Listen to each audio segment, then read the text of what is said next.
Petite annonce, chercheurs recherchent établissement scolaire pour expérimentation sur le RSA. Le RSA, vous connaissez? C'est le refus scolaire anxieux. Ce sont des élèves qui, pour des raisons irrationnelles, refusent d'aller à l'école et s'opposent avec des signes de panique quand on essaye de les y forcer. 1 à 2 élèves par classe sont concernés par ce phénomène. Oui, il y en a de plus en plus. Oui, ce sont des élèves de plus en plus jeunes. Oui, quand on examine les chiffres en milieu scolaire, ça explose. Mais l'école, c'est obligatoire. Et si les élèves ne peuvent pas venir à l'école, il faut quand même maintenir une forme de scolarité. Comme je travaille en milieu scolaire, j'ai pu voir des élèves décrocheurs raccrochés quand toute l'école a basculé en distanciel pendant la pandémie de Covid. Et oui, le Covid n'a pas eu de mauvais.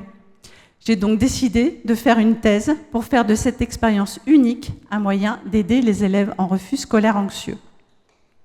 Au tout début de mes recherches, pour bien comprendre les besoins et les difficultés des uns et des autres, j'ai mené des entretiens auprès d'élèves qui ont vécu le refus scolaire anxieux, des parents et des enseignants. Les élèves disent « Filez-moi les cours, expliquez-moi un peu, genre comprenez-moi quoi, et fichez-moi la paix ».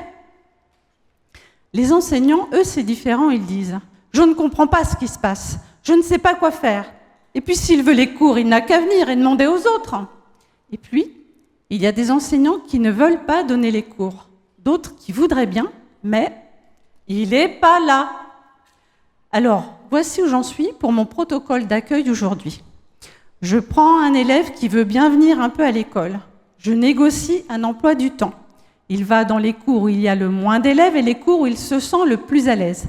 Pour les cours où il ne peut pas aller, il va travailler tranquille dans une salle en distanciel. Tranquille pour qu'il ne soit pas trop stressé. D'un autre côté, je trouve des enseignants qui veulent bien envoyer les cours avec les explications en ligne et qui suivent la même progression que la classe. Et pour que tout se passe bien, il y a un référent.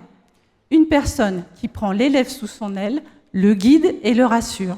Il fait le lien entre les enseignants et les parents qui s'inquiètent beaucoup. Pour savoir si mon protocole peut fonctionner, j'ai besoin de l'expérimenter. Et à ce jour, j'ai énormément de difficultés pour trouver des établissements pour essayer. Alors, s'il y a des chefs d'établissement dans la salle, petite annonce, chercheurs recherchent établissement scolaire pour expérimentation sur le RSA. Le RSA, vous connaissez? C'est le refus scolaire anxieux.